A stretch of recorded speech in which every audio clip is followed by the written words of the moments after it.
ಕಳೆದ 5 ದಿನಗಳಿಂದ ಸುರಿಯುತ್ತಿರುವ ಧಾರಾಕಾರ ಮಳೆಯ ಪರಿಣಾಮವಾಗಿ ಜಿಲ್ಲೆಯ ಪ್ರಮುಖ ಪ್ರವಾಸಿ ತಾಣವಾದ ಗೋಕಾಕ ಜಲಪಾತ ಮತ್ತೆ ಮೈದುಂಬಿಕೊಂಡಿದ್ದು, ಜಲಪಾತದ ಸೌಂದರ್ಯ ಕಣ್ಮನ ಸೆಳೆಯುತ್ತಿದೆ.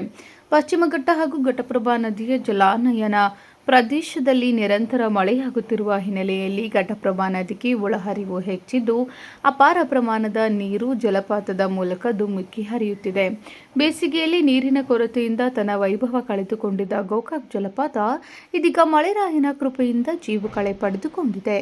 ಎತ್ತರದಿಂದ ಬೋರ್ಗರೆಯುತ್ತಾ ಧುಮುಕುವ ನೀರಿನ ರಭಸ ಪ್ರವಾಸಿಗರನ್ನ ಆಕರ್ಷಿಸುತ್ತಿದ್ದು, ರಜಾ ದಿನವಾದ ಕಾರಣ ಕುಟುಂಬ ಸಮೇತರಾಗಿ ನೂರಾರು ಪ್ರವಾಸಿಗರು ಜಲಪಾತ ವೀಕ್ಷಣೆಗೆ ಆಗಮಿಸುತ್ತಿದ್ದಾರೆ. ಜಲಪಾತದ ಸೊಬಗನ್ನು ಕಣ್ತುಂಬಿಕೊಳ್ಳಲು ಹಾಗೂ ಛಾಯಾಚಿತ್ರ ಸೆಲ್ಫಿ ಸೆರೆ ಹಿಡಿಯಲು ಪ್ರವಾಸಿಗರು ಮುಗಿಬಿದ್ದಿರುವ ದೃಶ್ಯ ಕಂಡುಬಂದಿತು.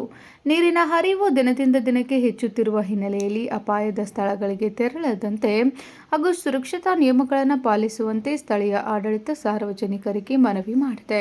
ರಾಶಿಕರ್ ಹಿರೇಮಠ್, KMM ನ್ಯೂಸ್, ಬೆಳಗಾವಿ.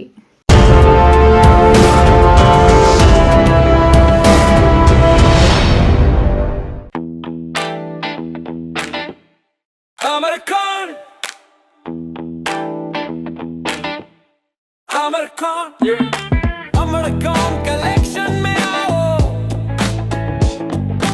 नई वैरायटी यहाँ पाओ,